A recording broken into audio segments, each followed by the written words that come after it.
चंद्र की, सीता माता की, लक्ष्मण भैया की, पवन पुत्र हनुमान की, मां महामाया की, भारत माता की, छत्तीसगढ़ महतारी की। आज का ये दिन सरगुजा जिला के लिए बड़ा ही ऐतिहासिक दिन है, महत्वपूर्ण दिन है। आज हम सब लोग यहां पर रामगढ़ महोत्सव मनाने के लिए एकत्र हुए हैं और ऐसे अवसर पर मंच में विराजमान हैं जिनका भी ओजस्वी उद्बोधन हम सभी लोग सुने। हमारे सरगुजा के सपूत, हमारे प्रदेश के वरिष्ठ मंत्री आदरणीय श्री रामविचार नेताम जी, आपके इस विधानसभा क्षेत्र के लोकप्रिय विधायक और प्रदेश के पर्यटन, संस्कृति और धर्मस्व मंत्री श्री राजेश अग्रवाल जी, हमारे विधायकगण श्री प्रबोध मीन जी, श्री रामकुमार टोपो जी, श्रीमती उधेश्वरी पैकरा जी, श्रीमती शकुंतला पोर्ते जी, छत्तीसगढ़ राज्य युवा आयोग के अध्यक्ष श्री विश्व विजय सिंह तोमर जी, जिला पंचायत की अध्यक्ष महोदया श्रीमती निरूपा सिंह जी, अंबिकापुर की महापौर श्रीमती मंजूषा भगत जी, प्रदेश बीजेपी के महामंत्री श्री अखिलेश सोनी जी, सरगुजा जिला भाजपा अध्यक्ष श्री भरत सिंह सिसोदिया जी, जिला सहकारी केंद्रीय बैंक के अध्यक्ष श्री रामकिशुन सिंह जी, पूर्व सांसद श्री कमल भान सिंह जी, श्री हरविंदर सिंह टिन्नी जी, श्री देवनारायण यादव जी, उपाध्यक्ष जिला पंचायत, मेजर अनिल सिंह जी, भारतीय जनता पार्टी के वरिष्ठ नेता पूर्व जिलाध्यक्ष श्री ललन प्रताप जी, श्री सावित्री दिनेश साहू जी, अध्यक्ष नगर पंचायत लखनपुर श्री विजय अग्रवाल जी, सभापति जिला पंचायत, इस रेंज के आईजी श्री दीपक झा जी, कलेक्टर अजीत बंसल बसंत, एसपी श्री राजेश अग्रवाल, सीओ जिला पंचायत विनय, श्री विजय अग्रवाल जी, सभापति जिला पंचायत, इस रेंज के आईजी श्री दीपक झा जी, कलेक्टर अजीत बंसल बसंत, एसपी श्री राजेश अग्रवाल, सीओ जिला पंचायत विनय अग्रवाल और एएसआई के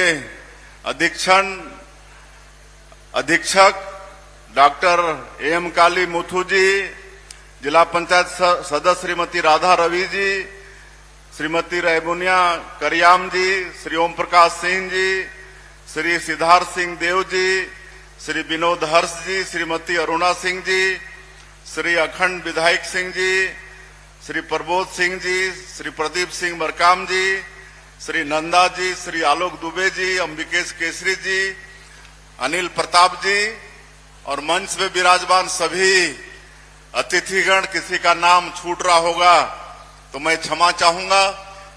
और रामगढ़ महोत्सव के इस समापन के अवसर में उपस्थित सभी आसपास के क्षेत्र के सज्जनवृंद, मातृशक्ति माताएं, बहनें, युवा साथियों, अधिकारीगण, हमारे कलाकार बंधुगण और मीडिया के मित्रों, सबसे पहले आप सभी लोगों को रामगढ़ महोत्सव की बहुत बहुत बधाई, बहुत बहुत शुभकामनाएं। और 50 साल से भी ज्यादा समय से आप लोग रामगढ़ महोत्सव मनाते आ रहे हैं, लेकिन ये पता चला कि मुख्यमंत्री के रूप में आने वाला मैं पहला व्यक्ति हूं। ये मेरा सौभाग्य है मैं आप सबका अभिनंदन करता हूं और ये सौभाग्य दिलाने के लिए मैं हमारे पर्यटन धर्मस्व मंत्री श्री राजेश अग्रवाल जी का बहुत आभारी हूं। उनका बहुत आग्रह था कि आपको रामगढ़ महोत्सव में जाना ही पड़ेगा, बहुत आग्रह था और आज वास्तव में बहुत अच्छा लगा आप लोगों के बीच यहां पर आकर। और ये जो सीता बेंगरा है, जोगी मारा गुफा है, इस सबको हम लोग जाके देखे हैं। बहुत सुंदर ये जगह है और ये सरगुजा का ये क्षेत्र बहुत ही पवित्र है, सांस्कृतिक रूप में बहुत ही सुंदर है और हम लोगों की आस्था और समृद्ध सांस्कृतिक का एक साक्षात उदाहरण है ये रामगढ़। और इस रामगढ़ का उल्लेख हमारे देश के वेद पुराण उपनिषद सब में मिलता है। विख्यात कवि कालिदास मेघदूतम की रचना यहीं पर किए हैं। तो वास्तव में आज यहां पर आकर बहुत अच्छा लगा है और शायद इस साल पहली बार इस समारोह का इतना भव्य आयोजन हो रहा है और इसके लिए किसी को श्रेय जाता है तो आपके विधायक जी को, हमारे मंत्री जी को जाता है। इनके प्रयास से ये महोत्सव इतना भव्यता लिए हुए है और आगे हम लोगों का प्रयास होगा किसी भव्यता के साथ हर साल रामगढ़ महोत्सव मनाएंगे। अभी हमारे पूर्व वक्ताओं को आप सब लोग सुने हैं। हम लोग माननीय प्रधानमंत्री जी का जो नारा है, विकास भी और विरासत भी, विकास तो कर ही रहे हैं और विकास कैसा हुआ है आप सबको बताए हैं हमारे मंत्री जी कि मात्र अभी कुछ महीने पहले, पिछले महीने 13 जून को हमारी सरकार के 2.5 साल हुए हैं और 2.5 साल में मैं पूरे प्रदेश की बात नहीं कर रहा हूं। आपका सिर्फ ये सरगुजा जिला, इस सरगुजा जिला में 2387 करोड़ रुपया से ज्यादा का विकास काम हुआ है और अगर संख्या की दृष्टि से देखेंगे तो 45,567 काम ये 2.5 वर्षों में आपके सरगुजा जिला में, जहां पर हम लोग का 3 विधानसभा क्षेत्र है, वहां पर विकास का काम हुआ है। और वास्तव में भारतीय जनता पार्टी की सरकार जो कहती है उसको करती है। भारतीय जनता पार्टी की सरकार में कथनी और करनी में एक रूपता होता है और इसलिए आज पूरे देश की जनता का विश्वास हमारी पार्टी, एनडीए, बीजेपी और हमारे देश के यशस्वी प्रधानमंत्री आदरणीय नरेंद्र मोदी जी पर बढ़ा है। आज हमारे देश के प्रधानमंत्री दुनिया में सबसे लोकप्रिय नेता हैं। ये सब हम 140 करोड़ भारतवासियों के लिए बड़ा सौभाग्य का विषय है। 2.5 साल में 2023 के विधानसभा चुनाव में जो भी पार्टी का वादा था छत्तीसगढ़ की 3 करोड़ जनता के साथ में और हमारे देश के यशस्वी प्रधानमंत्री आदरणीय नरेंद्र मोदी जी स्वयं आकर छत्तीसगढ़ की 3 करोड़ जनता से वादा किए थे कि इस बार भारतीय जनता पार्टी की सरकार बनाओ तो आपके सभी काम होंगे और उस वादा को हम लोग मोदी की गारंटी का नाम दिए हैं और ये 2.5 वर्षों में मोदी की गारंटी का अधिकांश काम को पूरा किए हैं। आप सबको मालूम है कि कांग्रेस की सरकार में 18 लाख हमारे प्रदेश के गरीबों के साथ अन्याय हुआ था। सबका एक सपना होता है कि एक अच्छा घर हो, लेकिन घर के हक से वंचित किया गया था। 18 लाख गरीब लोग वंचित हो गए थे प्रधानमंत्री आवास से। और इसके लिए पिछली सरकार में सरगुजा से ही मंत्री थे, पंचायत और ग्रामीण विकास मंत्री, जिन्होंने बार बार यहां के मुख्यमंत्री को आग्रह किया था कि गरीबों का हक आप मत छीनिए, प्रधानमंत्री आवास के लिए आप पैसा दीजिए।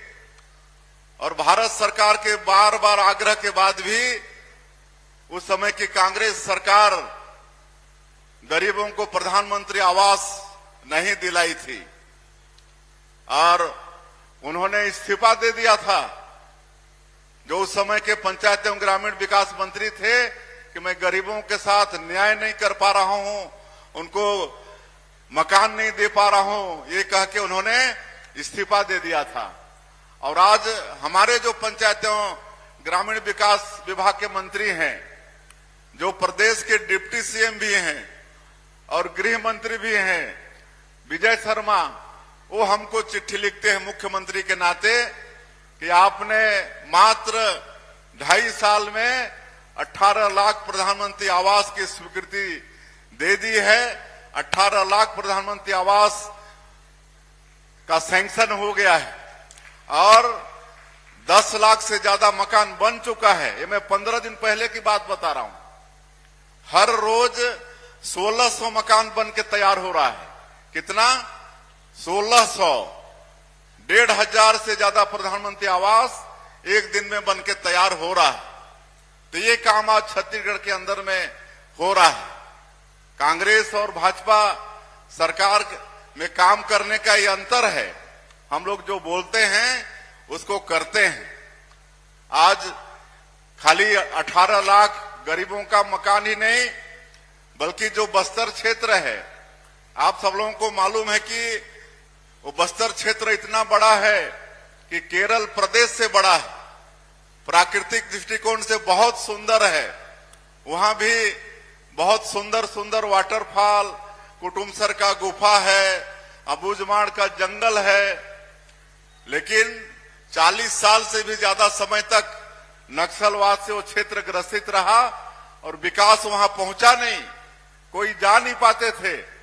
ये नक्सली लोग वहां विकास को रोकते थे, रोड बनने नहीं देते थे, वहां बिजली पहुंचने नहीं देते थे, वहां आपका कोई काम होने नहीं देते थे, स्कूल अस्पताल खोलने नहीं देते थे, विकास को रोक के रखे थे। और ऐसा लगता था कि पता नहीं इस समस्या का कभी समाधान होगा कि नहीं।